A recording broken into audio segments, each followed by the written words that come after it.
What's up, everybody? Welcome back to Crossover Athlete Insights with an S at the end. This is the Week 12 takeaway. And looking ahead into Week 13, we're going to go through all of Sunday's games, including Monday's, because we are recording this on Tuesday for the first time. We have waiver wire pickups, some guys to pick up, some guys to cut, some guys you can get rid of here. That's a new one on the show. We're going to go through Joey's bets of the week. He has been on a heater, and if you've been tailing, you've been making money. We are up a decent amount of units so far on the year. So, without further ado, let's just get right on into it. We'll start with Sunday. And anything in particular you want to talk about, or you want me to throw you a game? Yeah, you can throw me a game. It was just kind of a weird couple games there. Yeah. It wasn't a great week there was a lot of mismatches, it felt like, all week. The spreads were pretty high throughout the week, it felt like. Yeah, and a lot of teams that we thought were going to play at least decent just did not. Yeah. Speaking of that, the Saints, leading that division at the time, lose to the Falcons in Atlanta with Desmond Ridder at the helm. Great game out of Bijan. Great game out of Olave while he was playing. Got hurt, unfortunately. So did most of the Saints, it felt like, throughout that whole game. But here we are. Bijan buy low, looking great as we said it would. And Desmond Ridder can't throw the football, so they don't have a choice. Yeah, and unfortunately we mentioned our number one waiver wire pickup was Shaheed, and he went down with an injury pretty much right away. Yeah, right away. So he had like 2 catches. Yeah, so kind of a wash there. Unfortunate, but Juwan Johnson, my prediction to pick up the slack for that team coming forward with Mike Thomas. We don't know how long Olave's going to be out for. Yeah. Now Shaheed. So yeah, it's limited options. So by default, you're going to get some more volume. Him and probably Taysom. Yeah, I would think so. I mean, just feed those guys a little bit. I really don't even know who else they have. I guess we can take a look here. As a result, I mean, listen to this. Have you heard of these guys? A.T. Perry, Lynn Bowden, and Keith Kirkwood. So I spend way too much time looking at football, fantasy football, etc. Never heard of them in my life. Yeah, that's what I'm saying. So A.T. Perry ends up leading the wide receivers in snaps at 53 out of 72. I'm assuming he didn't play much while Shaheed and Olave were healthy at the beginning of the game. Hence why he played 20 less snaps than the team. But ran the most routes, 32. So he was clearly the number 3 guy. And now looks to be heading into that wide receiver 1 role. We'll have to take a look at Olave here. Wonder what he's got going on. You got any idea? No, I don't. I was going to ask you. Yeah, so let's take a look. I got him up. As of right now, questionable. He left the game with a concussion. Oh, he's had a lot of head injuries. Yeah, last year he had a lot. He was on my fantasy team, and he was out. I think he had 2 concussions last year. Yeah. So this one I would say in doubt for this weekend coming up. Yeah, absolutely. And I think Shaheed was a hamstring. Oh, that's not good. Yeah, especially as a speed guy. Yeah, but just anything, any running position. Yeah, not ideal. He flies. Oh, quad. Okay, so not as bad. Yeah, better than a hamstring. Yeah, but way still, better. Still not ideal. Yeah, so he has a chance with the quad. The hamstring. We're also not doctors. Yeah, put that out there. No, we'll see how as it goes throughout the week. You have to monitor the practice schedule, see what they got going on. I think Shaheed's a great play, especially if I don't think Olave plays with his history of like head injuries and concussions. I'd be shocked if he comes back for Sunday.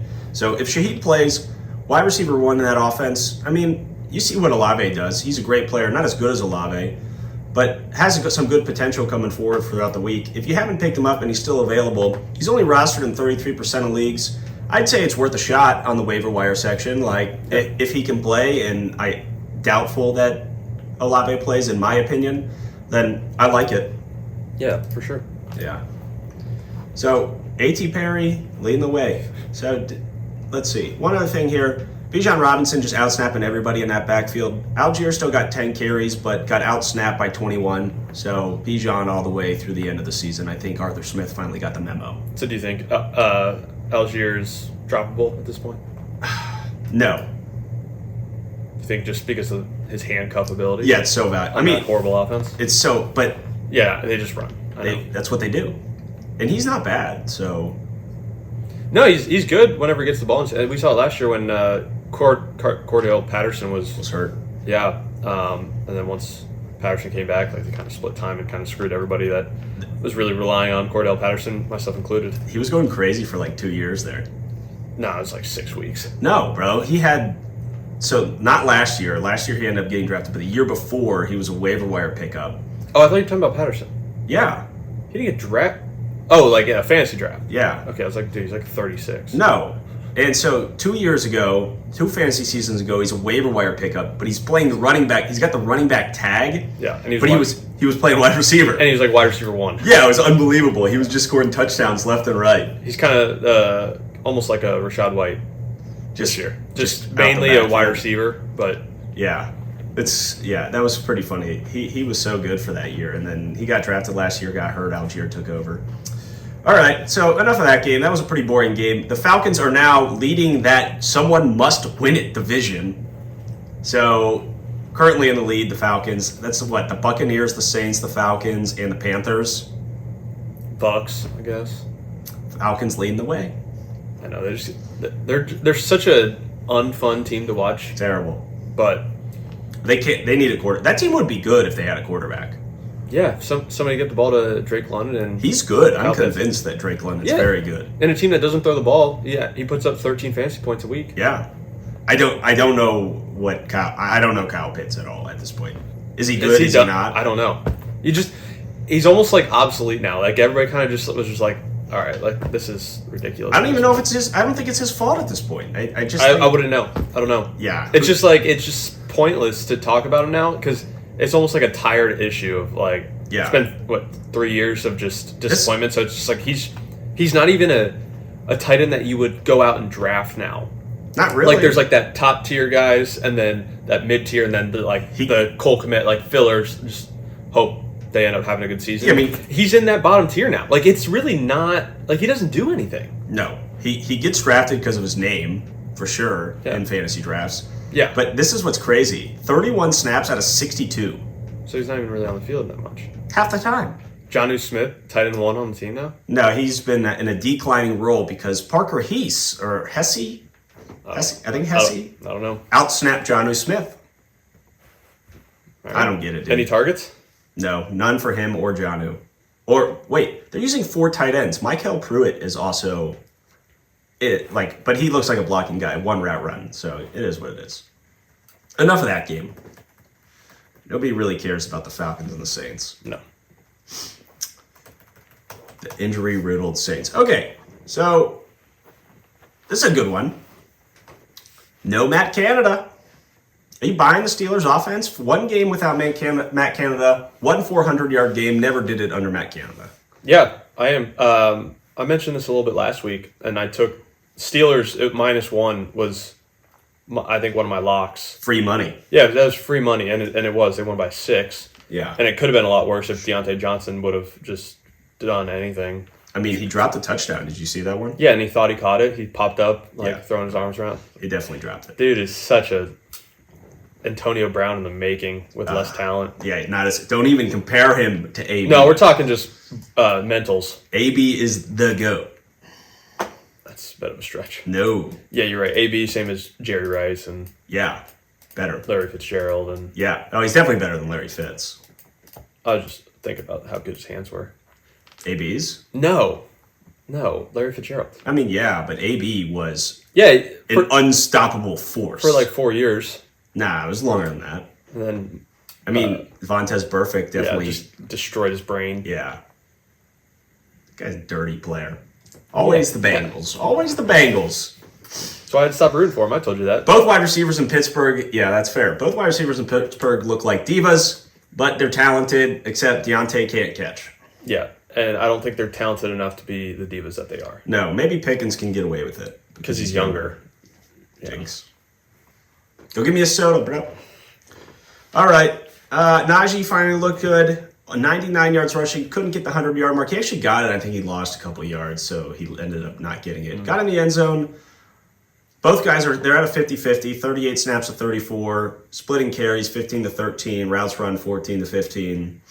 Najee 0 targets. Jalen Warren got 3. So both guys are playable, I think, actually. I'm not buying Najee. I think with the team that they were going up against, they're playing the Bengals. Yeah. Obviously, that whole situation is just a complete mess. I think I'm not saying this week was a wash, but I think Jalen Warren is definitely the play over Najee, and I would kind of give Najee another week to see what's going to happen. If you have to play a running back, if you're short running back, yeah, he's a great play, but I wouldn't go out of my way to bench another decent player in order to get Najee in there. Yeah, no, I mean, I get it. I think Warren's the better player for sure. Yeah, absolutely. But I think that they're not, like, they're going to keep using Najee. Like, it's clearly shown by now, because otherwise Warren would have taken control of the backfield. So Najee with the slight out snap, 38 to 34. But he's running better, and I just hope that opening up the downfield passing game may give him a little bit more space. I mean, he's not as explosive, so you're not getting those plays out of him. But, we'll see. Yeah, but I mean, that broken tackle rate speaks for itself. For Warren. Yeah. No, Warren's more explosive. Oh, okay. Yeah. I was talking Okay. Oh, you're talking about, okay. Yeah. Okay, sorry. No, you're good. We haven't got to talk about this guy. I got 2 more points on this game for you. See what you think. Got to talk about this one, though. All right. Pat Freiermuth. Yeah, he's a beast. It's great. Yeah, I mean, we had decent expectations for him coming in, and I think he exceeded everybody's expectations. Yeah. From the fantasy standpoint. This one did for sure. Yeah, he's their one. It felt that way. Yeah. So he led the team in targets by far. Yeah, and probably every category. As far as receiving numbers goes, yes, he did. 11 targets. Deontay, the next highest, was 7. Pickens with 5. And Kenny Pickett looked solid. Yeah. That was the most accurate I've seen him throw the football. Maybe just a confidence thing, like let loose. He's got a guy out there that he likes. Yeah. Freiermuth. Yeah. Maybe the new coach, like just a little energy. Yeah. Yeah, I don't know. You're more versed on the Steelers news than I am. Yeah, I mean, I don't think he has not looked like the answer by any means, but no.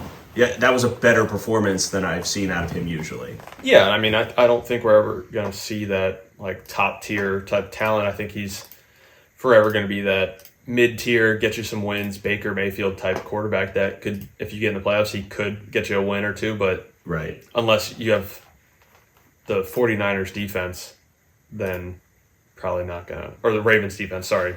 Yeah. Well, I mean, I wouldn't say the Steelers are at that level, but I'm not either. When Mika comes back, there's a chance. I don't think so. They're good. Not as good as the Ravens defense. They're outstanding. But they've been doing this without Minka. And you have arguably the best defensive player in football. Yeah, true.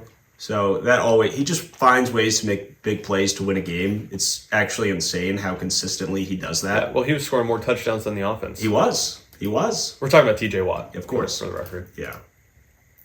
So let me see what Kenny Pickett did. This was the most 24 for 33. I thought he was 72%. His most accurate game of the year, his highest completion percentage. And also the most passing yards. So the downfield attack, maybe that's his style.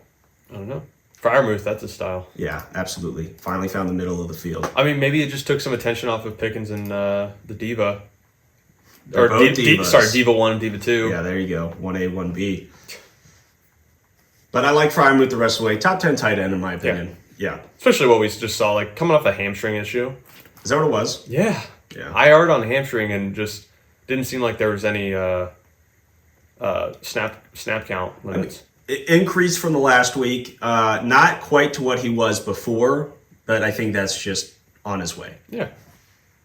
So on the Bengals side of things, Tyler Boyd playing time going down in a situation. If you're playing 3 receiver, like a 3 receiver thing, like Boyd could be put in that situation. Not anymore. I would say that's what I'm getting to. I'd agree. I don't think so. Trent Irwin outsnapped him. Trent Irwin, when he gets the ball, he looks pretty solid. Yeah. He looks like a tight end out there, though. He's like 5'8". The white guy? Yeah. No. I'm pretty sure he's really short. No. Do you want to test it? Yeah. I say over 6 foot. Oh, he is taller. You're right, 6'2". Why do you feel so short? I don't know. Yeah, me either. He's a giant compared to you. Oh, that's rude. Had to go there. Is what it is. At least I could take a joke. All right. Dude, why you gotta say that? What? Oh, that's good. Okay. So that's really about it. Joe Mixon didn't do much. Only 8 carries on like 15 yards rushing. It's load the box and make that. They can't stretch it anymore. Jake Browning, not the answer. Only one design carry. I don't know what he did scramble wise. So the carries I have on my list doesn't show, only shows design runs. So okay. I don't know his scramble. I don't either, but I want to say it was not as high as we thought it was going to be. Yeah. See, because he snuck into that 10 spot on the DFS plays strictly because of his potential running ability, and I don't think he. Yeah, 3 carries. We had 2 scrambles. Yeah, so not a play anymore. No Yeah, I mean, not even a money saver. No. Yeah, okay, that's it. You got anything else from that game? We got the effort, though. I mean, how about that clip of Deontay? Yeah, it was honestly hilarious. He just walked right by the football. Yeah, well, it would have been funny even if he didn't fumble it. Mm-hmm. Just the complete, he literally was just walking. Yeah. That was the funniest, not even a little mini jog that most receivers do. Just hey, me and you, we're just going to chill right here. It's all right.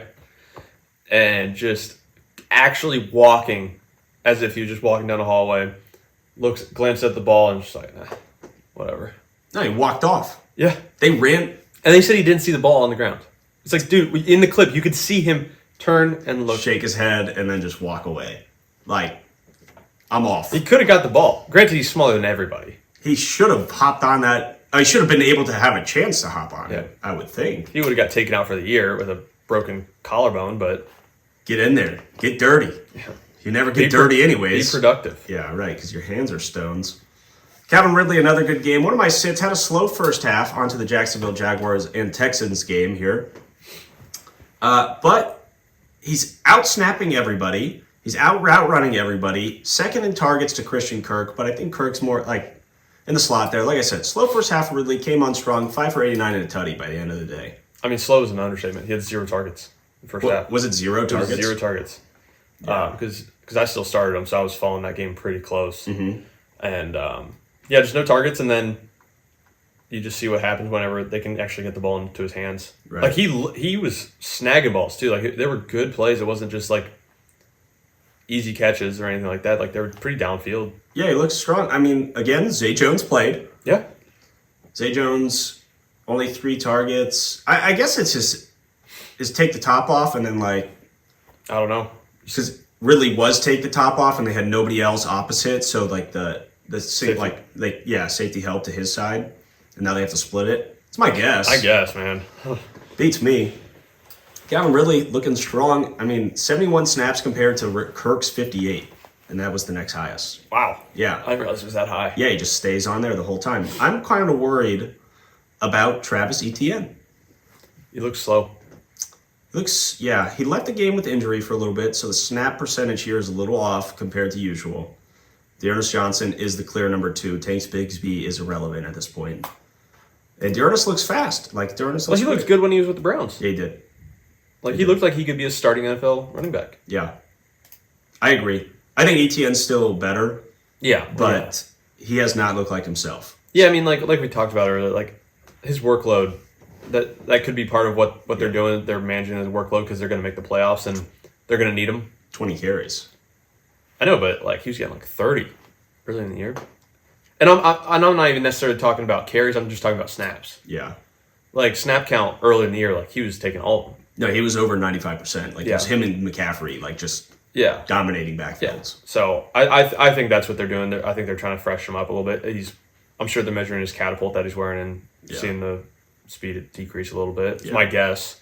Yeah, I don't know if it has. So, it shows on the field. His production is way down. I do think that, I've watched the last couple of games as a, worry, because I'm a Travis Etienne owner myself.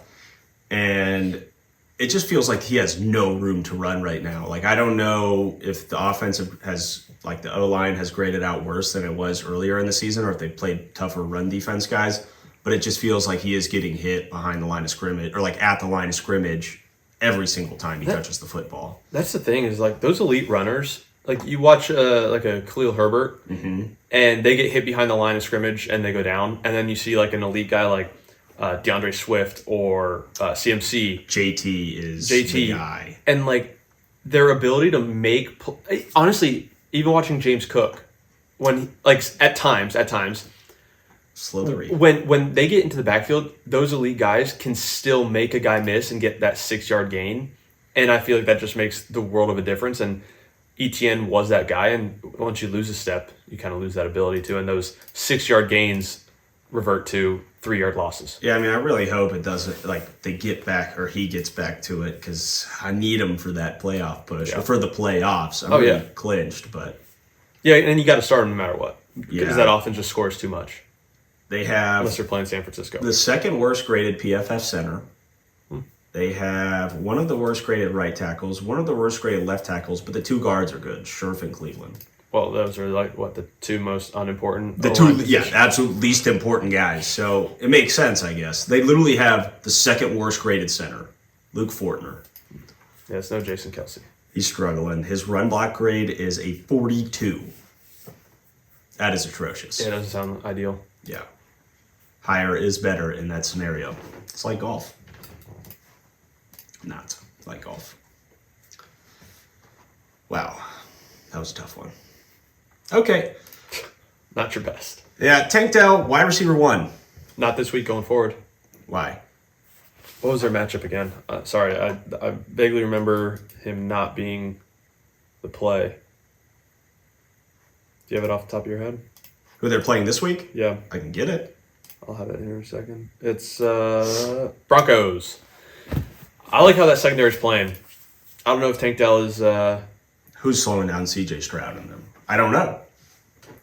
I mean, Jacksonville just beat him. But you didn't slow him down. A little bit. You didn't slow his fantasy production down. No. So that's what we're talking about. Yeah. So why would he not be a wide receiver 1 at this point? They have Surtain. Okay. What if he shadows him? They have Nico Collins. Yeah, exactly. We're talking about Tank Dell. I agree. Nico Collins is not the same as Tank Dell. They both are outside guys. I know, but talent-wise, and production-wise, I'd rather, at this point, let Nico Collins beat me than Tank Dell. But that's why I think yes, this is a tough matchup. I will agree with you on that, especially if Surtain shadows. I am unsure if he does shadow. No, I mean, I'm not saying he will. I know. I have a look here. Let me see. But I agree. I mean, yeah, tough matchup. It's been a completely different defense since the Miami game.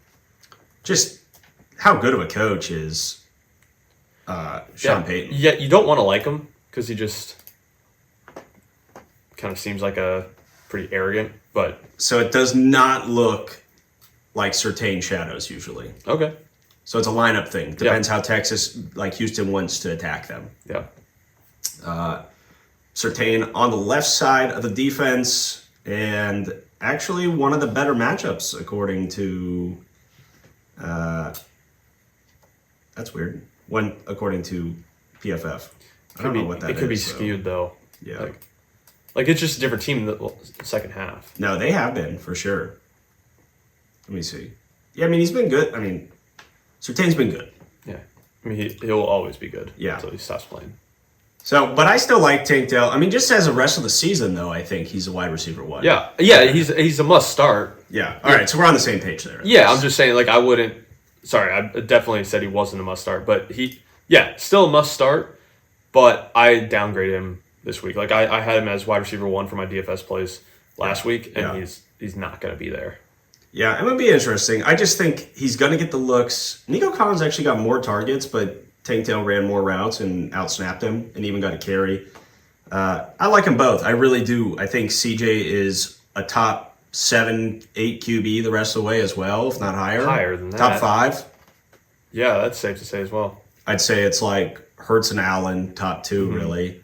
And then you have a mix of... Kind of Mahomes, but he hasn't I wouldn't put him in the he top hasn't 5 really right been now. doing that. No, I wouldn't. And it's not his fault, but I just wouldn't put him there. That offense just has not produced like they usually do. I'd put Herbie in the mix. I would CJ not put Herbie in the mix at this point. I'd put Mahomes over Herbie at this point. I don't know. That team sucks. Yeah, but he's going to put up points. I don't think he has been. Yeah, he has. He did last week. Not this past week against the Ravens, but that was one of his worst.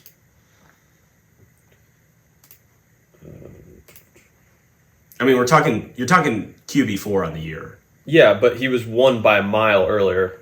All right, so yeah, he's still... He's a machine. So after the bye week, he went 19, 10, 24, 7, 28, 25, 13. Yeah, I mean, he's up there. His ceiling's up there. It just depends on. I mean, he's facing New England, then Denver. New England sucks. Buffalo, Denver again. Yeah, and you skipped the easiest matchup on there. Oh yeah, I did. Vegas. Yeah. A cakewalk for them. It wasn't a cakewalk for the Chiefs in the first half. Yeah, well, you saw even Mahomes had one of his best games of the year. He had his best half. Doesn't matter. It's still a game. 20 points. So are you at all worried about how Vegas is going to be able to handle the ball against Chargers' horrible defense? If they were able to move the ball against the Chiefs and their stellar defense? I'm just thinking about time of control. No. Okay. No. Kellen Moore's a shootout type of guy. They play fast. I don't think that that's a factor. But that's a few weeks down the road. This was a good one, too, actually. This one's interesting. Devin Singletary with Dameon Pierce back for his first game off of an injury. Ankle injury for Dameon Pierce. Did not look good all year. Hasn't looked great in this game, too. 11 snaps to Singletary's 49. Only one more carry for Singletary. I think Pierce actually started the game. I'm pretty sure. Don't quote me, but I'm pretty positive. And then after that, Singletary took over the backfield. 35 routes run, 7 targets on 6 carries, and he is just the better player right now. Yeah, but I mean, we got to think too, with Dameon Pierce potentially starting, getting the early carries and then stop playing, like that kind of, to me, points towards a snap count limit, and then they just gave it to Singletary the rest of the way. So I could see Dameon Pierce's numbers continuing to climb. There's a chance. Based off what that tells me and nothing else. No, I mean, I think there's a chance, but that's a big snap differential. Oh, yeah, for sure. So I think if he was ready to play and they wanted to use him more, he would have been used more than 11 snaps. Yeah, so maybe we just question if he was ready to play. I don't know. I mean, think about it. He could have started panicking like, all right, Singletary's showing out. I'm not on the field. He did not start. Okay. He did not start. Okay. I mean, honestly, it doesn't change much for me. In my head. I think it changes a lot for myself. I was worried Dameon Pierce was going to come into a 50-50 split off the rip. Because even 50-50 after 3 weeks off is like fair, I think. If he was it depends on the injury. Yeah, but he was the starter before. Yeah. And early downs, he got 9 of his 11 snaps. So that's what you would expect. And then every goal line touch, every goal line snap was Singletary. And then 2-minute drill, 18 of the 19 were Singletary. Third downs were all Singletary. 4 of the 5 short yardages were Singletary. I think that he's an RB2 the rest of the way. I do believe it. I'm gonna wait till after this week to see how the snap share I get it. up till I make a prediction. I think that's fair, but I am on the Singletary train. He looks good. He looks fresh. And there's something to that. Like, he didn't play the first half that much. Yeah. So, Dalton Schultz played his last snap in the fourth quarter with 9 minutes remaining and no injury designation. Brevin Jordan started getting a lot more looks. Yeah. And Schultz been a top 10 tight end this year. Just off touchdown production. Yeah, but in fantasy-wise. Yeah. Yeah. Something to monitor. Noah Brown not back. Robert Woods still had a declining snap count. So, very clutch catch by him. Robert Woods? Mm-hmm. Yeah. He's a veteran guy. So on to the next one. We'll get a couple more games here. We don't have to go through every one of them, but a game that we touched on, we thought the Colts would be able to struggle to run the football against Tampa Bay just because nobody runs on Tampa Bay well. And we got a little more time split in that backfield than usual. Yep. Zach Moss got 8 carries, Taylor got 15, and both of them ran the ball pretty well. And you also were able to throw the ball like we expected. So 13 targets for Pittman, 12 for Downs. Downs didn't get the same production, but you gotta love the 12 targets. Yeah, and I just checked before this. I think his ownership's like 38% at this point. It just doesn't make any sense. Yeah, like it should be at least 50%, if not 60, 70%. Yeah, I agree. I think it dipped because he had that slow stretch with the knee injury. Yeah. So when he had the knee injury, he wasn't playing that much, but he was back and ready to go this week. Outsnapped by Pittman, actually outsnapped by Pierce, but double the targets that Pierce had, and I think that speaks more. Yeah, and I think, once again, like, snap shares for injuries could be a big part of that. Yeah. Snap limitations. Yeah. And he looks no injury designation all week though, so should be good the rest of the way. Mike Evans, touchdown machine. What did I say? Who's my number 2? There you go. Should have listened Guys, to you. listen to me. Why would they listen to you? I don't know, but they should. Because you have a podcast? Yeah. That's why. Yeah, because I got a microphone. Yeah, so do you... This is weird. What do you got on, like, Godwin? Because Mike Evans seems like Mike Evans and Rachaad White feel like the only playable Buccaneers week in and week out at this point. Yeah, I think Chris Godwin barely got to 7.5 points. He did. He had 7 targets, dropped a touchdown. Well, it was a good defensive play. He's got great hands. He didn't really drop it. So it was a great throw. It's actually from Kyle Trask when he came in after Baker got hurt. And after they didn't give it to Rachaad White in the goal line. Yeah, it makes sense. That was sick. They don't run the football. They were on that drive. On that drive, he was like 5 for 28. Well, obviously, then you change it when you get on the 1 yard line. Yeah, because you probably should just run it with your quarterback and then see if you get hurt. I feel like touchdowns. Obviously, you run the ball in more on the 1 yard line and you score, especially if like you have your Philly and that type of stuff. But I'm really on to the passing on the 1 yard line train at this point. I swear. I am too, just not on first down. Yeah, but everybody's expecting the run. It's just there's 28 people in the middle of the box. Like fans are storming in because they know they're going to run the football. And all of a sudden, you hit them on a play action, tight end, drag across this other side, and it feels like a touchdown every time. I know, but, it's clearly not every time if you watch the Jacksonville Jaguars. But because they run the football. No, they don't. They throw it too. Yeah. And it never works. ETN got stuffed twice. Yeah. But, no, I just think the worst case scenario of it, though, like not worst case, but if you get sacked, like I feel like the sack percentage is so high on those because everybody just, like you said, it's a zero blitz. Yeah. And so if somebody gets back there and all of a sudden it's 2nd and goal from the 6, way different than even 2nd and goal from the 3 if you get stuffed at the line. Yeah. So that's why I think first 1, maybe 2, definitely runs. I mean, I get it. Like if I have Marshawn Lynch. Yeah. Easy to say that now. Well, on the Josh Downs real quick again, just under 75% of the snaps, which is where he was at. He was over 75 by slight margin before the knee injury when he was wide receiver 11 over when he first started breaking out, so weeks 5 through 8. Up from 25% the week before the bye. So he's back. Yeah. Oh, yeah, for sure. Talented guy as well. So be careful. I'd say Michael Pittman's probably in matchup wide receiver 1 territory. Like good matchup. Yeah, he had put up 20 without a touchdown. Yeah, he's been good. He's been really good all year. Where did he go to school? USC. Okay. USC. Ramondre had a great game. As I predicted. Had that as well, didn't you? Mm-hmm. I crushed on DFS this week. Did you make any money? I only put in that one lineup, and I lost to you by 0.2. Did you beat me? No, I didn't think so. I lost by 0.2. That would be an L. And you know why? You lost, and my guy, I did the Derek Carr Rashid Shaheed stack, and Rashid dropped me a 2.9 after getting injured. So still got that dub. I will say you stole my hot take about Derrick Henry. No, I did not steal it. I was on the train. Yeah, after I said it. No, I was on to Derrick Henry. In that matchup, I was on it. Okay, sure. I texted you. I mean, yeah, after. I already had that in too. Okay, sure. Yeah, you're right. I saw your lineup beforehand. No, I just gave you some good insights. When? In our last podcast. I didn't listen. You were here? Doesn't mean I'll listen. That's very true. Ramondre Stevenson starting to get more snaps. Zeke still has a role, but not as big as it once was. Good to see for Ramondre Stevenson owners. Looking like it's doing it at the right time. Demario Douglas got hurt with a concussion on a punt return. That's fun. Yeah, that made me feel good. So he's on my bench. All of our waiver wire scoops. Demario Douglas, Rashid Shaheed. Who else did we have last week? Whatever. Two of them hurt. What are you going to do?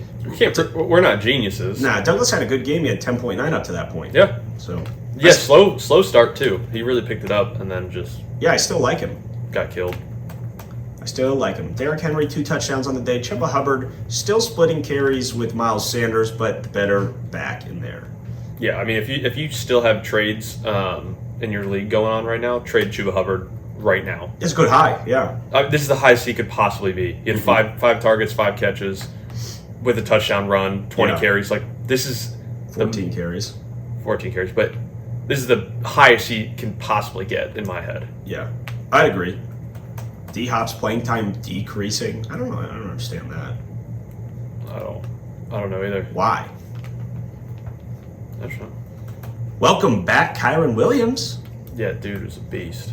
16 carries, 143 yards, 6 catches, 61 yards, and 2 receiving touchdowns. I would like to say I would like to apologize to one of the guys that commented on TikTok asking who to bench, Keaton Mitchell or Kyren Williams. I said bench Kyren Williams due to coming off a high ankle sprain, unsure about his workload. So to that guy, I would like to apologize for possibly... I'm pretty sure I commented before you on that and said bench Keaton. No, it was after. Positive. No, not positive, but I'm pretty sure. You cannot bench running back 1 in that offense. Well, not anymore. Yeah. No. I said. I don't care. He's obviously the better back, but if he's coming off a high ankle, I don't care. I get your point. Well, it's easier for you to say like that. I said it before. I did. All right. You can't say I didn't. Kyren Williams. So Royce Freeman still had 23 snaps. Kyren had 41, 16 carries to 13 carries, but way more routes run and targets for Kyren. Touchdowns. 2 tutties. And efficient, 16 for 1. He's almost averaging 10 a carry. There were drives that he was just running the entire time. Yeah. They just would run the ball down the field. Yeah. And all Cooper Kupp and Puka Nacua managers are pretty upset. Yeah. So Michael Wilson for the Cardinals ends up missing. Greg Dortch is the beneficiary. 8 targets on the second most snaps for Cardinals wide receivers. And Marquise Brown, though, is still wide receiver 1 over there, for sure. 12 targets. It's going to click, and someone's going to reap the benefits. It's been a while since Kyler's played football. Yeah. And I like Marquise Brown was a borderline wide receiver 1 last year while Kyler was hurt or was healthy. Mm-hmm. Yeah, just his sheer target volume was insane. Yeah, and he had 12 again today. He led it. He actually out-targeted Trey McBride, who still had a good day. He had 12. Yeah. So I'd still have him in the tight end 1 category. He's out. 61 snaps to the 71. He's the second most in snaps behind Marquise by 1. So he plays. Yeah. Especially when they throw the football. I'm worried about Kupp and Nacua, mainly Kupp. Yeah. Yeah, rather unfortunate. I got him at 7th overall, and tough to pass up. Yeah, and at the time he was just questionable with the tweaked hamstring, and they were like, "Oh no, it's not a big deal." Mm-hmm. It's like, yeah, okay. Yeah, it's a big deal. Now it's the ankle. Yeah, and he looks hurt out there. He does not look fast. He looks like he's just like a decoy out there at this point. He's beat up. Yeah, he is not the same guy that we know and love. Yeah, in the fantasy world. Yeah, I will agree with that. Browns-Broncos. Broncos starting to turn it on. Sean Payton is legit. What if they make the playoffs? Dude, legitimately have a chance for the wild card. Are they 500 right now? Over. Really? Yes. Right? Started out 0-3. 0-4 maybe. 6-5. Yeah. They have a legitimate chance. Sean Payton worth a first-round pick? I guess, yeah. I think so. Yeah. It's the same team. Yeah. It's the exact same team. There's a new coach. Hackett needs to be canned from everywhere. He's the OC in New York in the Jets. I know, but do you know why? Yeah, because he was Rodgers. Yeah, Rodgers loves him. Well, he's not good. Well, because Rodgers calls all the plays. No. Bro, he changes at the line more than anybody, probably. You don't know that. Dude, he's always up there changing plays. And if Rodgers wants a play, he's going to say it. He's that guy. Yeah. That's a thing that's known. Yeah, but it's the scheme, the whole scheme of the offense. Yeah, but they literally only hired him because he was in Green Bay with Rodgers. He's not Rodgers is worth it, but Hackett, he's not good unless he has a Hall of Fame quarterback. Okay. He's not. Okay. We got to back that up a little bit. He's got Zach Wilson and Tim Boyle, the 2 of the worst quarterbacks in the NFL right now. What do you expect he's going to do with that? Okay. Last year was his first time being a head coach. Obviously, a bit of... Called the plays. Yeah, but as a head coach, like he was in deep water and obviously not prepared. Russell Wilson was not Russell Wilson. But that's his job.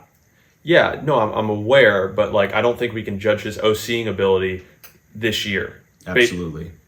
The fact that they're still winning a couple games is... Well, they're not winning because the offense, they had 41 straight drives without an offensive touchdown. Yeah, well, I mean, when your quarterback is the worst in the league and looks like he doesn't know what he's doing. I don't know who the OC was last year, but Zach Wilson scored more touchdowns on drives last year than he did this year with Hackett's play calling. Okay, that doesn't always mean... I'm just saying. Yeah, it's a plausible reason, but I think there's trash. more.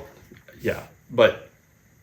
I think it's plausible that could be the reason, but like I think it's a little short-sighted to say, "Yep, it's just Hackett." That's the only reason that they suck on offense. I'm not saying Zach Wilson's good. Don't get me on that. I'm saying Hackett, unless he's had Rodgers, stinks. I don't know. It's tough. That's not arguable. That's definitely arguable. How? Because that was a terrible offense last year. Yeah, when he was the head coach. Right, and he was the play caller. Yeah, I agree with you. But there's a lot more responsibilities that just go into the offensive play calling as a head coach. Okay, so this year, what about this? What's the excuse now?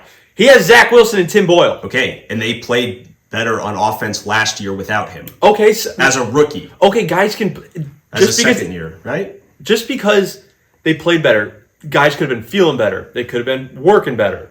There's a lot more variables than just, oh, coach sucks. All right, now we all suck. I mean, I don't think he's good. You think he's good? No, I'm not saying that. But to put the whole blame on him is ridiculous. I'm not putting the whole blame on him. I'm saying he's just not good. And you're arguing that.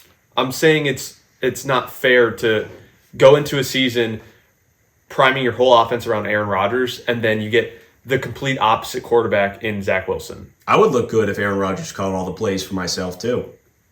I'd be a great OC if A-Rod was calling the plays. Yeah, I'm going to say no on that one. I wouldn't have to do anything.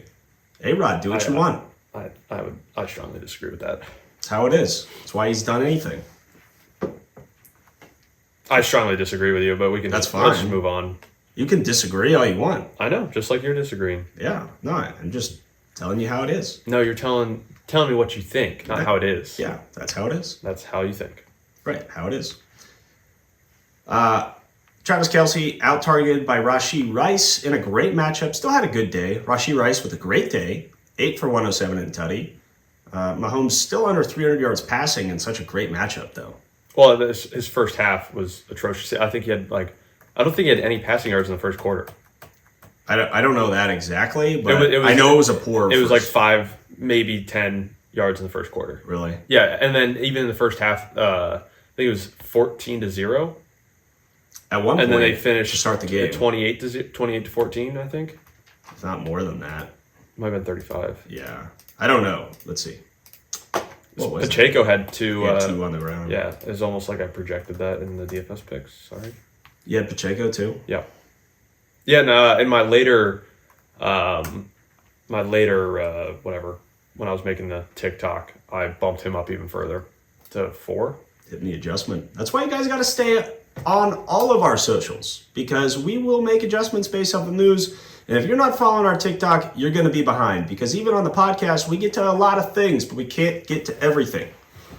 So follow us on TikTok and where else? That's really our only YouTube. Other. Oh, yeah. YouTube. Yeah.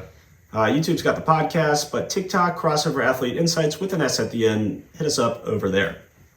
Yeah, 31-17 on that game. They were down 14-0, tied it up at half, and then blew them out in the second half. But, yeah. Okay. Let's see what we got here. Anything else on the games? I think that's pretty good. Yeah. Eagles-Buffalo, great game. Josh Allen looking elite. He is elite. Yeah, he's back to playing elite football. 2 games, you judge this man and take him out of elite status. No, it was like 8 games. It was not. He's literally... I know this isn't fantasy, but fantasy is stats based. Okay? Yeah, but that's different than being an NFL quarterback. I agree. Like Brock Purdy is a better NFL quarterback than his fantasy numbers led on to believe. He's been a great fantasy quarterback this year. Yeah, but you know what I mean. I see.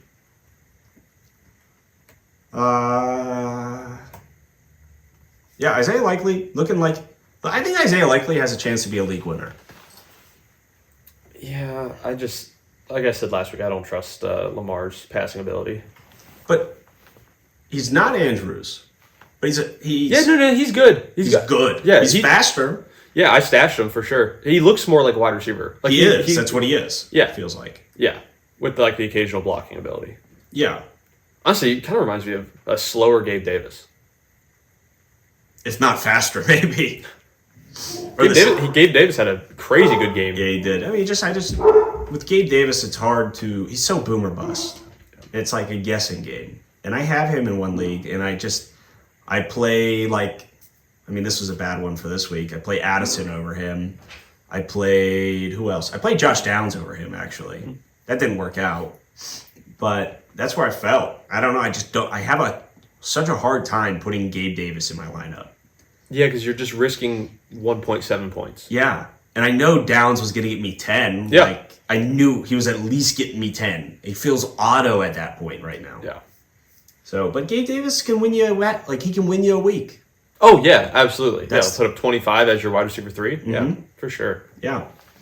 Ravens defense still dominates, and Keaton Mitchell's role is continuing to increase. You heard it here how many weeks ago? Bless you. 2, I think. Yeah. Right when it started. Yeah. Right. Yeah, well, we didn't even mention him after the 9 carry or like the 5 carries for 130 yards. You were not in town. I did. Oh, you did? Yeah. Okay. But he really wasn't a big talking point for us, I don't think. He was number 1 on my waiver wire that week. All right, I didn't watch the episode. Maybe you should have. I have him on my team, so. Good. You're welcome. Don't even. You're welcome. Yeah, no, he looks good. I mean, just like so explosive. Gus Edwards is on his way out. Yeah, you want me to read that off here real quick? Actually, that's a good one to end on here. That was the Sunday night game. Keaton Mitchell, 33 snaps. Justice Hill next up with 20, and Gus Edwards next up with 19. I thought Justice Hill looked pretty decent. He looked pretty fast. He always looks fast. Yeah. But they love Gus Edwards. I'll get to this one. This will be a good one, because they love Gus Edwards in the goal line situations. They only had 2 goal line snaps. And they split between Edwards and Justice Hill. Early downs, Keaton Mitchell 28 to Gus Edwards 14. Justice Hill is the 2-minute drill and third down guy, it appears. And short yardage was a mix of Keaton and Gus Edwards. But Keaton out-snapping them all, and the most explosive runner by far. Do you think Keaton Mitchell is a must-start after their bye week this week? I would. No. Okay. Would you start him over Najee? No. Okay. Until he's close. He's close. I think you could start him. I think you could. But I would hold off in that scenario, like over Najee. This isn't just in general. Like, I like him as a play, as a low-end 2 right now with higher potential throughout the rest of the season. It's a guy that is like one of the best stashes that you can have right now, I think. Like, one of those guys that you have, like, do not drop him. Yeah. Because it's only growing. Yeah. That's what I think. But I just think Najee gets more volume right now to where I would play Najee. That's fair. So, yeah. All right. That's it for Sunday's takeaways. That was a pretty lengthy one, actually. Yeah. We got into it. That was good, though. Like, that's what you're here for, I think. Like, that we're going to get you all the info that you want to hear to prepare yourself. Anybody's here. Well, we got at least 10 to 15 usually.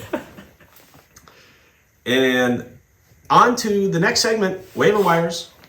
Probably the most important piece of fantasy. Yeah. It's how you win your leagues. You want me to start it off? You're going to lead the way, big fella. All right, there's some good ones. There's some really weird guys that are under 50%. First off, we saw it last week that we predicted. Pat Freiermuth only at 42% ownership. Yeah. Must get over Lively. Absolutely. You think so? Absolutely. Probably. Yeah, I mean, like Lively, likely. Jesus. Yeah. Obviously, great stash, but Pat Freiermuth, over 20 points without a touchdown. Right. On a team with Pickens and Deontay Johnson, who are just 100 yards. like we talked about. So, yeah, he's my number 1 without a doubt. I like it. I just want to, before I get into mine, I want to say this. We just talked about it again. Keaton Mitchell is still not at 50%. I know. So Keaton Mitchell, you already know that. I'm not getting into any more discussion on him. And the other one I wanted to talk about, Josh Downs was still there, right?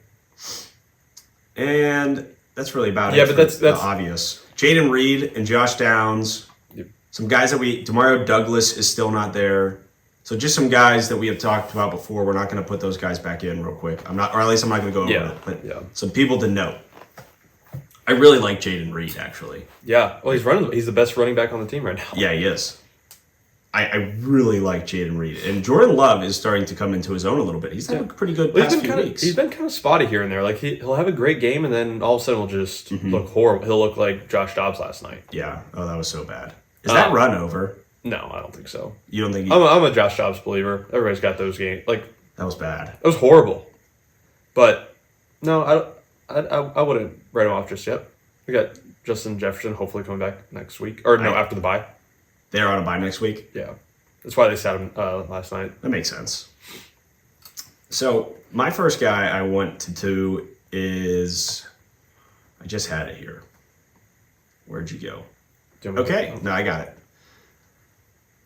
Watching the Monday game last night, I think there's a clear best running back right now, and I think it's Roschon Johnson in Chicago. I thought you were going to say Ty Chandler. Well, I am on his. I'm on that wavelength too. He was actually possibly later on if you weren't going to hit on him. Yeah.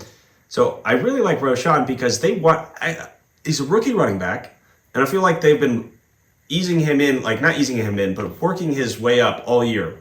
Well, he kind of sucked until last night. Right, but they have wanted him involved because he is an explosive guy. Like, he's a fast guy. I think he's a 4.3 guy. Like, he flies. And that's an offense that's going to run the football a lot. So, especially with the read option, usually, like, a yards per carry gets increased because of the QB threat. And Roschon being explosive has a chance throughout the rest of the way. And if he takes over Khalil Herbert's role on that, then I really, really like him. But I think he's more of a good stash right now than a play. But I like Roschon at like 22% rostership. Oh, I almost knocked you over there. Roschon, my first guy. Go ahead. All right. This next guy, so we talked about Jaden Reed. I'm going to go with... I'm going to mention him because we talked about him last week, but Elijah Moore continuing to get... got 9 targets. I think that's a good full go. Yeah. Go get him. He's only at 35%. Somebody we haven't mentioned is... So this is in correlation with the Shaheed injury, Mike Thomas injury, Chris Olave injury. Right. Juwan Johnson. Not a lot of production with tight ends this year. And he's a guy that I could definitely see having a bigger role. I think Taysom Hill's going to take on a bigger role. Mm-hmm. And I think Juwan Johnson, like, just by default, there's nobody left. So I see his role, his volume increasing a lot. He scored an insane amount of touchdowns last year. Like, he was a good streamer consistently last year. Yeah, and at this point in the season without tight ends producing very well, you're looking for those red zone guys. Right. Like, honestly, like Parham, like we talked about in weeks past. Like, just hope you get, with some of these tight end situations, like, you just got to hope you get a touchdown. He's huge. Yeah. Like, massive. Yeah, in his profile picture on Fantasy, he looks like 55 years old. Oh, my God. Yeah. What do you got on this guy? Are you good with him? Yeah. Okay. This one, I actually did not expect this. So, a big week this week on Thanksgiving. 9 for 100 yards, Curtis Samuel. You had him next? Yeah, because it's just ridiculous that he's... 35%. He had a bad couple weeks. He had a good... But he got hurt at one point. Mm-hmm. People are big on dropping guys because they get hurt. Yes, and that's what it was. I mean, to be fair, Curtis Samuel, everything's hurt all the time. Like, every time he's on the injury report, it's like hip, toe, elbow. Yeah. Like, it's like, oh my God. Because he's basically a glorified running back. Yeah. But he gets catches to turn him, like, he's a screen guy. Yeah. Outside, it's like an outside run game, essentially, is what the screen is. So, they just find ways to get him the football. Yeah. Did you watch him play? I watched Thanksgiving. Dude, every time he got tackled, he'd get up and be like, yeah, wince. I know. It's like, oh my God, he's struggling. That does worry me, but he's a talented dude. Like, he is explosive. He had a stretch of 18, and 14 in the middle before the injury. 3 touchdowns over that span. They use him in the red zone a lot, especially on the jet sweeps, like, type of things. Yeah. Like, it's like For the Buckeye guys, where Urban would like throw him in sweep and they just toss the football and it'd be a catch, like they do that. I think I've been seeing a ton. I don't know if this has changed in years past, but in short yardage situations on the goal line, I've been seeing so many jet sweeps on when they find out it's man-to-man coverage. It's just, all right, we're going to see where the safety is, and then it's like, all right, dead sprint pre-snap and just try to beat him to the corner. It's a race. Yeah. It's all it is. And if you're just trying to avoid linebackers, like it's split-second hesitation. That's going to 100%. So he's that guy for them. He is. Like, he is the speed guy. I like him. 35% just feels absurdly low. Yeah, that's weird. All right, my last one. This one is kind of up in the air. Just with his red zone targets, he's had at least 3 end zone targets. 2 of them he came down with. Justin Watson. Okay. Obviously, drops are an issue with that whole team. Yeah. But I don't know, man. It seems like Mahomes looks for him a lot. Yeah? Yeah, just from what I've seen, it looks like he's comfortable throwing it to him. I think so. But his ownership's 2.2%, so pretty much available in every league. Not out of all the guys we mentioned, definitely the last guy I would pick up. Right. But if you need a wide receiver and you're really, really hurting, he's got Mahomes. Yeah, he's got Mahomes. So he's not for this next week. 26% chance of getting over 16 points. Yeah. So that's like a typical wide receiver 3 type numbers. No, I like it. So I want to go into the last guy here. Again, more of a stash, but it just doesn't make sense to me. So he plays about 50% of the snaps. It's not a great offense. He's in Tennessee, Tyjae Spears. 35% rostership. That offense is just so bad. I know, but 35% is insane. And the other there's 4 running backs on the team. 2 of them are on IR. God forbid anything happens to the king, right? The volume alone is RB1 for Tajay because he catches passes too. Yeah, I think the only time he's going to play. So I don't know if I said it on the podcast last week, but for me, he's specifically only a play on good matchups. And when I say good matchups, I mean when they're playing a team like the Chiefs or the Eagles, the team that's going to blow them out of the water, where Derrick Henry is going to be on the sideline for the majority of the game. Yeah. But like we saw last week, 2 bad teams going head to head. They're going up against the Panthers. Well, he got hurt. Tajay Spears did? Yeah. Well, so he ended up coming back, but he missed most of the game. Okay, but he's okay. Okay, but still though, like I just don't see him getting super involved as opposed to how much Derrick Henry should be getting involved on those tight games. Yeah, so I get that because he's the pass guy, and if they're down, he's going to get more touches. I just am thinking, again, it's later in the year, so... Winter's coming. Right. Well, winter's coming for Derrick Henry, but it's later in the year, and for the majority, like, the better waiver wire pickups have already been had. So at this point, I'm looking as a stash with Tajay, because if anything does happen to Derrick Henry, like, it is legitimate potential league winner because he is going to play like 90% of the snaps, I feel like, because he's already in the 3rd down, 2-minute drill role, and now he's going to add the early downs that Derrick Henry takes. He's at this point, he's the better runner at this point. Yeah. All right. That's my take. Yeah. No, I don't completely disagree with it. I don't necessarily disagree with it at all. Yeah. It's more, again... But, like, I think you got to watch the matchups. It's a stash. Yes. So I'm saying, like, if anything happens to Henry, and, like, he's a running back 1. Okay. Volume-wise. And his talent-wise. I would disagree with you that his talent's RB1. Dude, he's good. Okay. He is... Over the past year, he has the 4th most broken tackle rate. I mean, small sample size. Okay, but it's still up there. Yeah. Like, no, I'm not saying he's tied with Jalen Warren. He's tied with Achane. All small sample sizes. Right, but again, those guys are at the highest. Yeah. And we talk about Achane as a running back 1 when he's healthy. Yeah, because of that offensive production. But they score. But I also talk about Warren, like if he's the better runner, like Tajay, if he's getting like full volume at that ability to break tackles, is scary. And Keaton Mitchell is the leading guy, by the way. Shocker. Yeah. That's it. That's what I got. All right. Do you want to go into the big names that you can think about dropping? Yeah, I'm with it. All right. Number 1. Introduce the segment. I just said it. Give it a name. Your yearly bust list. Ah. There we go. Now we're talking. Starting off with first team all bust, Kyle Pitts. Yeah, get rid of him. Like, he's just not going to do anything. You got to stop hoping he's going to do something. That offense doesn't produce good pass catchers. Mm-hmm. I would rather have Juwan Johnson than Kyle Pitts. Right. And Kyle Pitts is still rostered at 82%. Just because of his name, because he was a first-round tight end. Yeah. So, yeah, I think you can go ahead and drop him. I think his boom for this week, according to ESPN, is 9.7 points is a boom for him. That's so bad. That's horrible. For a guy that was a first-round tight end. 4th overall pick.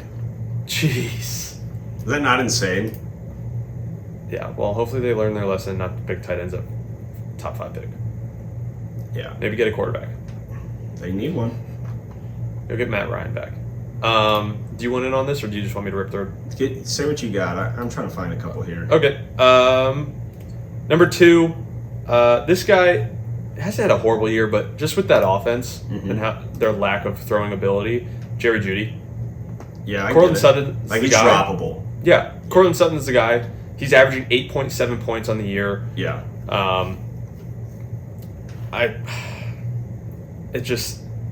I don't know, man. They just don't have a fantasy football type offense.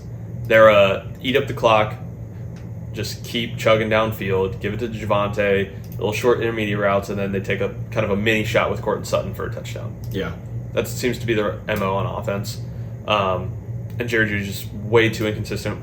Wide receiver 55 on the year.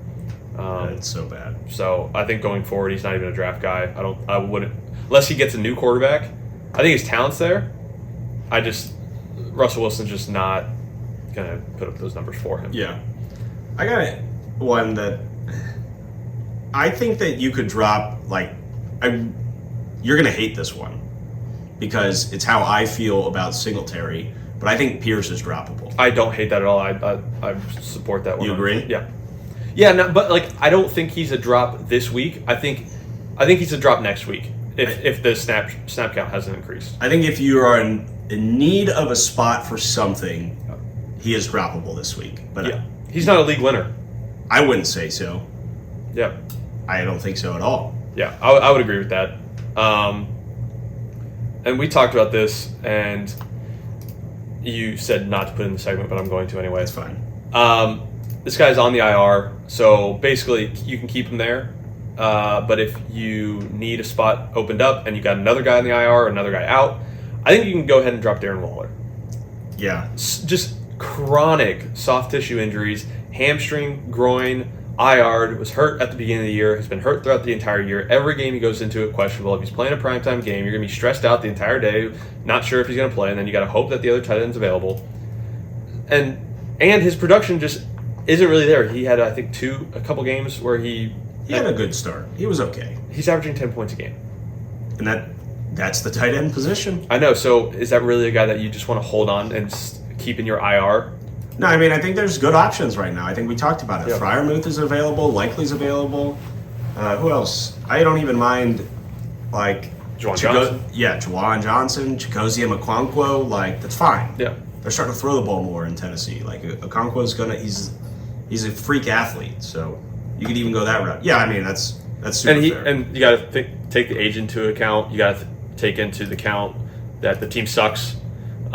He has no reps with Tommy DeVito. That's my take too with it. Zero. The offense is so bad. Yeah. I think if you still got trades available, he's got a big enough name where trade him for absolute scraps. I would trade him for a bench position. I don't think anybody's going to take it. I don't think so either, but if you can, maybe somebody just sees the name is you know what? I got an IR open. I'll put Darren Waller on my IR. It's your best. I mean, that's best but case. I think he's ownership is over 67%. He said 2 weeks ago that he's still in the early phases. Yeah, no, and he's not going to get back in time. Like, as we know, soft tissue injuries, they ease him back in. It's not like a ligament issue. Right. And we're not doctors, but like from what we've seen, you can see with Aaron Jones. Like, obviously it was a knee issue, but like it's lingered even when he's been playing. Mm-hmm. So I can't imagine Darren Waller is going to be even better than the lackluster performances we've seen in the past, coming off the IR with 2 different injuries. I mean, we've given so many good tight end options that it's like Freiermuth is a rest of the way guy, Likely is a rest of the way guy.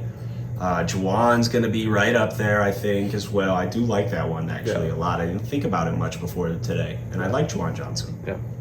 Have to monitor. I don't know what his injury was though. Who? Juwan. On ESPN, it doesn't even say he's questionable. Okay, so he doesn't even have an injury designation anymore. It might have been. He might have gotten flagged by the neuros. Yeah, it was a lower body. I saw it. Okay. Hopefully, an ankle then. Seems like nothing. Yeah. I like it. You got any other names for us? Yeah, he's only 40% roster, but Deontay Foreman. Yeah, I think that's fair. I think it's done. Yeah, I mean, like if you can keep him. Why not? But like, I think it's droppable. Yeah, he's definitely droppable. But like, is there anybody above 50% that's worth it? I didn't see anybody. I didn't want to force it.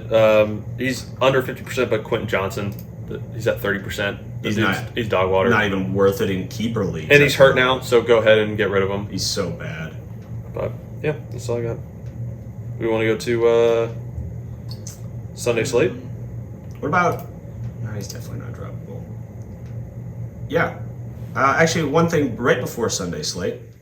Just a little football talk, not the fantasy world, okay, before we get into real football betting. If you are the Bears, what do you do? You're assuming around having the 1 in the 4. 1 in the 4. Okay. I got it. Hit us with big brain. Couldn't just not be thinking things through. But I would go 1, Marvin Harrison Jr. I agree. And 4, Michael Penix. That seems early. Yeah, I don't. Once again, this was not prepared. I don't know where guys are projected. I'm just going based off of. He's a top 10 to 12. Okay, then he's a. If he's your guy, go get him. I'm not a Caleb Williams fan anymore. I just don't think he's fair. He seems so immature. Like, dude, you can't be crying in the stands. Cry with your boys in the locker room. That's okay. There's nothing wrong with that. He was with his mama. Yeah, but that's not okay. He's going to go to the grown man league and go cry with his mama in the stands? I'm not as high on him as I was either. Yeah, I'm higher on Drake May than I am on Caleb Williams. Kind of like we talked about at the beginning of the year, and then I switched, and then we've seen more of Caleb Williams, and I don't think he's the guy that everybody thought he was. He is not. I think he's good. Yeah, no, I think he's. Yeah. He is not the generational talent that he was advertised as before the year. Yeah, I think he's absolutely a first-round pick. Yes. No, yeah, he's still a top 2 pick. I disagree with that. No, he is. That's where he's going to go. Yeah, no, I'm just saying, like, if I'm a GM, I value him as a 20th, 15th, 20th, those teams that need a quarterback. That feels so extreme. No, it's just because of his demeanor. It feels really extreme. That's fine. That's what you have to do when you're a GM. You have to do what you think is right and not care about what everybody else wants you to do. I mean, that's fair. I respect that. I just think that's it. I haven't seen enough. Like, I've seen a little bit of Drake May. I haven't seen enough. He doesn't look fantastic. So it's a weaker class. Like, Bo Nix is a top 10 pick probably. Ooh, I didn't even think about him. I don't know. I haven't watched enough of him to be able to tell. Oh, he's been awesome. No, I know numbers wise, but like, obviously there's like the issue of like, can he fit into an NFL type system? So I just haven't really watched. He doesn't run a lot. Yeah, no, I just haven't really watched Oregon play that much. No, to know. He's good. Yeah, he has been. Yeah, no, his numbers aren't. But I love Penix too. I know, dude. He's one of my favorite guys to watch. I think one of the things that's skewed a little bit is the fact that it's just pouring rain in all their games. So like, he hasn't been able to do anything. He's still in the Heisman race. I mean, he's probably not going to win anymore. But I think that is skewed. I think when people just look at the numbers, they're going to be like, oh, like he's fell off. But like, playing in Washington. Like, it is pouring rain every game. Yeah. Past 4 weeks. No, anywhere in the Pac, like all the way up there in the Pacific Northwest. Yeah. West Coast, not the best coast. I've heard that way too many times. I've heard so many West Coast guys. All you guys say is West Coast, best coast. It's not. It just rains all the time. Although I like Seattle. But, yeah, that's it. Okay. I definitely am in on the Marv, but if you're gonna go like Penix at 4, like just trade back, I think. Like if he's your guy. And collect some collateral. Yeah, I don't know. Like I said, like if I had a little bit more time to prepare. No, I know. I just threw it on him. I'm thinking if I'm a GM, not what I think other people would do. Yeah, I get it. So if I'm a GM, I'm taking Marvin Harrison Jr. He's the best player in college football. Use the number 1 pick and then take out the second. Like Penix is the guy that you want to go get, but just take out like. It may not have to be at pick 4. Like, they can make a move or something, I think. Yeah, if I think I can for sure get... Because, like, the last thing that I would want to happen is to trade down thinking I'm still going to get him, and then all of a sudden you get stuck on a different... Like, and he's gone. It's just like, all right, what now? Yeah, that would suck. But that's a risky take. I mean, you would be set up for the future, for sure. I don't think you have to take a quarterback if you're Chicago. Yeah, I mean, maybe just invest in an O-line. I mean, is this... If you brought, I know you're not high on Caleb Williams, but he's the highest rated quarterback in the class. So, in general. Okay. If you put Caleb in Justin's spot, are they any better? I think Caleb's way better than Justin. I think Caleb succeeds in that offense. I don't see him changing that much. I do. That's fair. Why? I don't know. I just do. Nothing? No, I mean, like, it definitely seems like Caleb believes in himself more than Justin does at this point. And, like, whether that's just the NFL beating him down and Caleb doesn't know he's going to get beat down. Could be. I mean, he's a confident guy. Yeah. Justin finally led a game, one of his, I think his 3rd ever game-winning drive. First time in the division that they beat somebody. Yeah. Shout out to that horrible zone coverage on that play. It was wide open. DJ Moore was jogging, by the way. Did you see the route? It was hilarious. He got hurt. Oh, he did? On that play. Oh, dude, I mean, like, don't get me wrong, he's still running faster than us, but, like, wasn't... Speak for yourself. Please, I'm faster than you now. Oh, what? I guarantee you I'm faster than you, because you haven't sprinted in 6 months. I will race you right now down the street, I promise you. We should go find one of the speed limit signs where it lights up. I've tried, it doesn't really work. It does, I've done it on the one over, I know a spot. I dare you.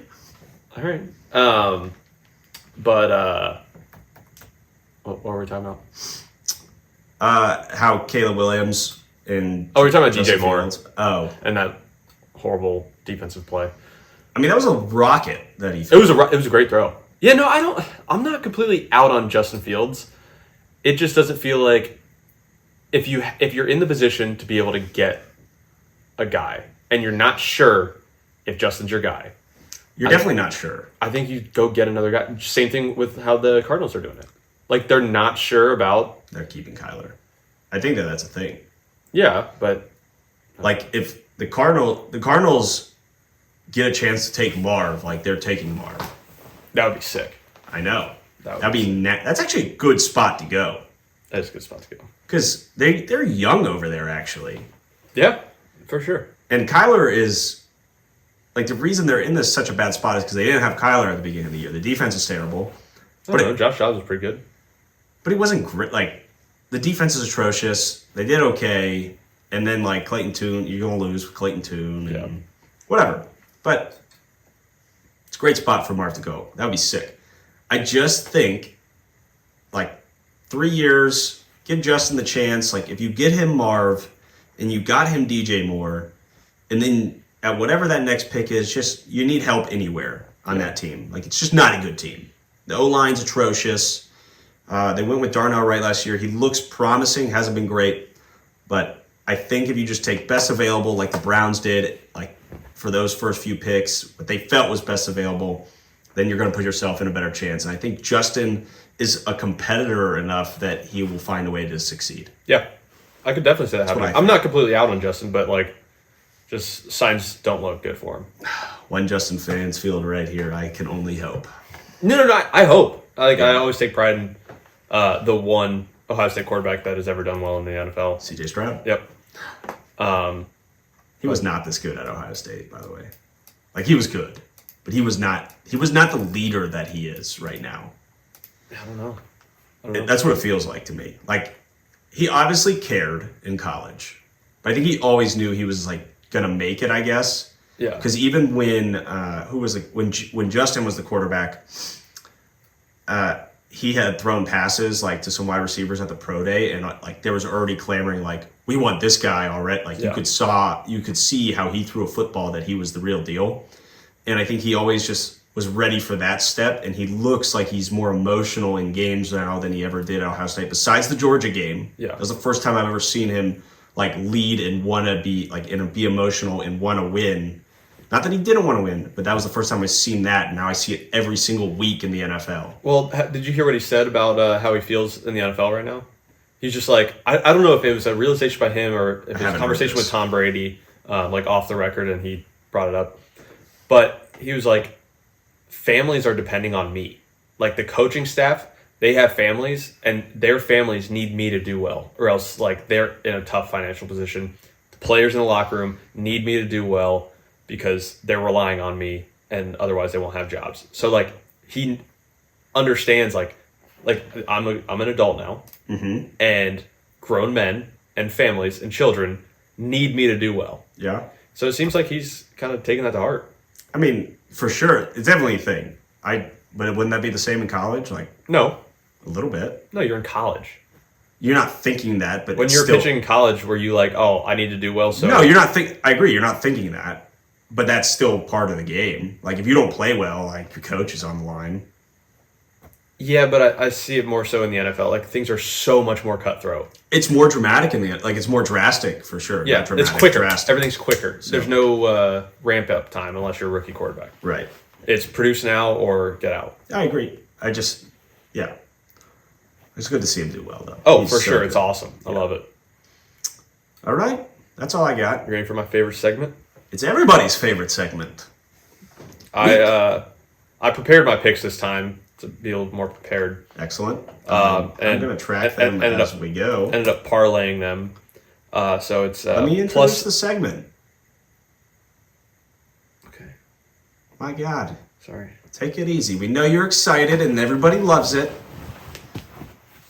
And this is Week 13's NFL spread picks from Joey Murray. 33-23 ever since we started doing it 4 weeks ago, 3 weeks ago? 4. 4 weeks ago. Up a good amount of units. These are all spreads, so it's minus 110 picks. You'll be right there with us for Week 13. On to it. Game 1 on Thursday night. I believe it is Seahawks at the Cowboys at minus 9.5.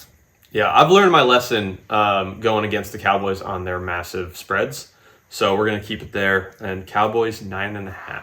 Yeah, Cowboys minus 9.5. They just put up points even when they don't need to. Like, they are probably a spread machine at this point. And I don't know what they are. The other thing is, we saw how the Seahawks played against 49ers defense. Yeah. I don't think Dallas is a flashier defense in terms of turnovers and stuff. I'm not a defensive specialist, but it doesn't seem like they're as fundamentally sound as the 49ers defense. Yeah. But I could still see them wreaking havoc on the Seahawks. 100%.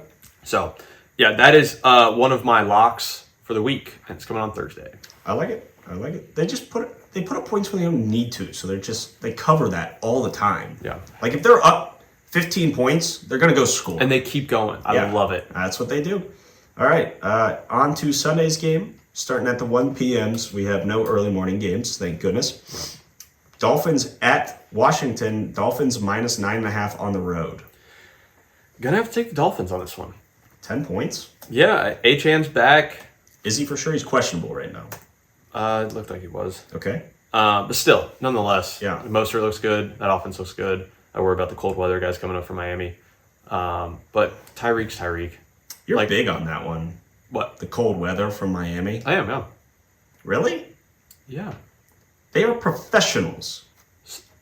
So if you go play football right now... I'm not a professional football player. Okay, if you go play baseball... I'm not that either. I'm retired. All right, next question. But, okay, I will say, like, from throwing in the cold before, it sucks. Like, why don't college football teams ever go north? Okay. So, but it is incredible though. Like, if you watch baseball, like they're still throwing 100 in the cold. It doesn't in the show. Debatable. I don't think they are. They are. I disagree. It's unbelievable. Garrett Cole. Maybe. Okay, so we're talking. You wanted to call Tua elite. If he's not, I didn't. He's not elite. He's playing great football this year. I don't think his skill set is an elite skill set for football. But Tyreek's elite. Yeah. And if they're professionals, they will show up, and I don't think it matters as much. Like, it's for both teams. Yeah. Okay. I'm standing by it, but I'm still saying Dolphins. All right, Dolphins minus 9.5. On to the next one. This is a weird one. This next one. You think so? Yeah. I think so. I like one way more. Lions versus Saints in New Orleans. Oh, I have a different setup. I'm just going through on the DraftKings. Yep, that's what I was doing. But that's fine. Go for it. Rip it. Lions, Saints +4. I just think with all the injuries, I had to go Lions. I'm with it. Lions -4. Probably going to throw in a Juwan Johnson anytime in there, too. You think so? What is that at? I don't know. At? Probably plus 270. Wait, not even up yet. He'll get to it. Probably because they don't know the injury stuff, and that would make a big difference. All right, on the next one, Cardinals-Steelers. This is the one I was thinking. -5.5. Yeah, it's a pretty big line. Yeah, I'm taking the Cardinals. I think so. It seems like I think that line's going to come down anyway. You think? Yeah. I don't know what it was at. Or are you taking Cardinals plus Steelers? I took Cardinals plus 5.5. Cards +5.5. All right. Yeah, I mean, I don't think they're going to lose by more than a field goal. Yeah. 6. 2 field goals. 16-10. 16. Yeah, that's what it was this week. Yeah. I could see a similar game, but I get it. Like it's tough to say the Steelers are 6 points better after one offensive showing. Yeah. I see it. So Chargers at Patriots. Patriots +6. All right. So this is a weird one. Because they're at home, I took the Patriots. Yeah, that's fair. I don't know. You don't even know who they're going to start. No, Chargers are just like they should be one of the best football teams, but they're just not good. Yeah. Like their offense just doesn't look like. I mean, obviously they've just been riddled with injuries. Like that is true. Keenan Allen has been banged up all year. Mike Williams out for the season. Josh Palmer probably out for the season. We still don't have any word on that situation. I think he's done. So now Quentin Johnson could be out.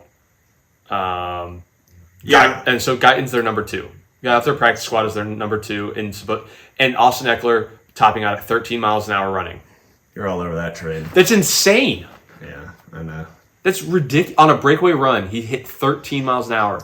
This was last week against the Packers, right? Yeah, and he got chased down. Yeah, it was bad.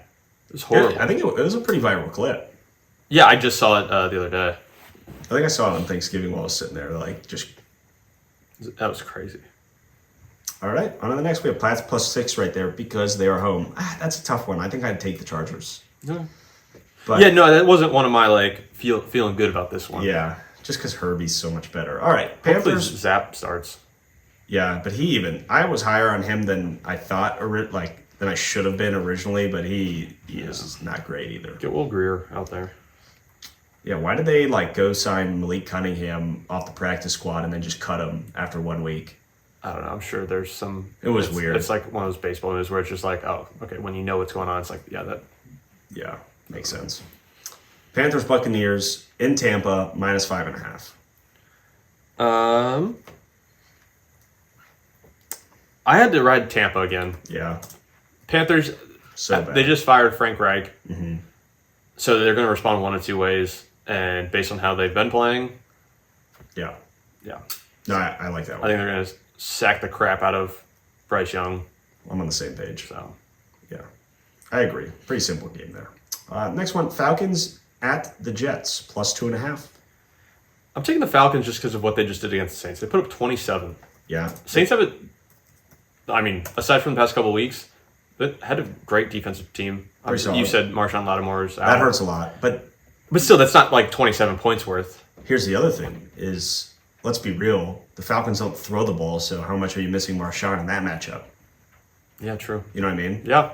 Like London had a good game, but they don't throw it enough for him to go like beat you. Like London and Ritter did not beat you through the air. You lost because you couldn't stop the run game. Yeah. I like it. But Jets' great defense is great. I could see them just being at home and just manhandling Ritter to a win, but I would rather take the Falcons side here too.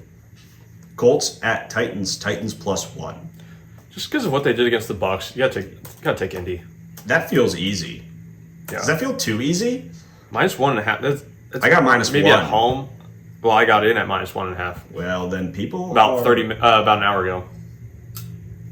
What's that mean? They're on the Titans then. Yep.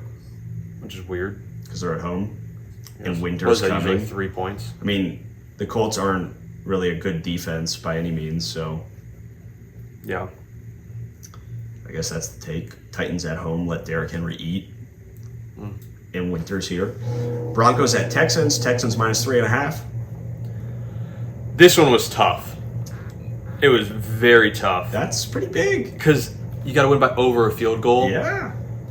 I have the Texans, but I hate it so much. That's a hard one. Take the home team, I guess. Yeah. Same thing happened last week. The kicker for Houston doinked it and lost me the spread. Really? Yeah, that was it. How do you leave that short? It wasn't like it was far, but it wasn't. It was like a 50. It's like 50. Yeah, 54. Yeah, you can't leave that short in the NFL. No. Like that's not a. It's not a short kick. There's no way. You can't even leave it. If it's like 60 plus is the only reason you can leave it short. Like I'd say anything past 55, and I know that's 54, but 54 like you just can't leave short. Yeah, I guess 56. It's like okay, that's. It feels further. You know what I mean? It's like 95 versus 94. You know what I mean? 9 feet. It feels a lot harder. Yeah. It's like one of those. Yeah, it gets exponentially harder. Like 90 is so much harder than 89. Like you're throwing potatoes if you're throwing 89, but 90 is like, all right, it's respectable. Yeah. You know what I mean? It's like, oh, you throw 90. Yeah. It's like, oh, just throwing 89. Yeah, like this guy. It's the same concept. So, next one. Why is this not a primetime game? I don't know. Niners at Philly, and the Niners are favorites. I know. I hated this pick, but San Fran is back to playing how they were playing at the beginning of the year, and Eagles look like Great. Human now. I don't know. Compared to how they did look, like they're not playing the same football they were last year. Like AJ Brown's not doing anything. I mean, that's because the focus has been on him, and now Devontae's doing something. When Devontae did nothing. Yeah. Yeah. No. I think that was not the correct thing, in my opinion. I think they look great. What do you mean? No. I think they look like really good, but I don't think they look as good as the Niners are right now. I don't think the Eagles look as good as they did 4 weeks ago. I'm off that. No. Okay. Why? Is it because they went into overtime against Buffalo? No. Buffalo's a good team. No, it just doesn't seem like they're executing as well. Doesn't seem like DeAndre Swift is getting as much running room as he was in the past. Yeah, but that was Jalen Hurts' knee is clearly bothering him. That is, but he ran them up. You could tell. So when it's a game, no, he still goes, but like no, yeah, he does. But no, this is what I'm saying though, because he hasn't run the football at all recently. Mm-hmm. Like his carries are way down, and he had like almost 15 carries yet this week. Like in a game that it matters, they're gonna put him he's a gamer. Yeah, they're gonna use him. Yeah, I love Jalen Hurts. I'm always rooting for him. All right, so Niners Eagles. You're taking Niners -3? Yeah, but I hate it. I don't think you can like either way, but I actually would take that side too. I just think I would love to get 2.5. Well, it was 3.5. So, but now we're sitting at. You're going to get 2.5. It looks like because +3 is at -118 and -3 is at -102. So it's heading that way. So maybe that's so tough. Yeah, don't follow me on that one. Well, follow them anyways. We're up 33-23 on the year. Who cares? You're going to win money regardless. Might as well do them all. Browns at Rams. Rams -3.5. Yeah, I'm just taking the logic play on this one. Browns plus 3.5, so they can still lose by a field goal. I get it. I just don't know who's going to play quarterback. I don't think it matters. For me, it doesn't matter. I like PJ Walker. I like the Rams there. Yeah, no, I like the Rams to win, for sure. Yeah, I like him at 3.5 too. But I get it. Like, really good defense. Yeah. Myles Garrett's not healthy though. Like he was using. Who is healthy at this point? He was using one arm to go pass rush this week. I swear. He still probably had a sack. I don't know. All right, a decent game here on the road in Lambeau. Chiefs at Green Bay. Green Bay plus 6.5. Where's that one on here? I'm trying to make sure I stick with. That's the Sunday night game. I took the Chiefs minus 6.5. I think they win by a touchdown. Yeah, that's fair. On the road in cold Lambeau, does that affect it? No, because they play in cold weather. Patrick Mahomes doesn't get fazed by that. By nothing. All right, Bengals at Jags Monday night. What? Can we adjust some of these primetime games, please? Like, why are the Jets still playing primetime games? I know they're not this week, but in general, they played a lot. Yeah. And so now Burrow's hurt. I guess this one's shorter notice, but still. Bengals at Jags. Jags minus 8.5. That would be so good watching Burrow versus Lawrence. But here we are, Jake Browning versus Trevor Lawrence. What are you thinking? I hate this pick, but I'm going to take the Jags minus 8.5.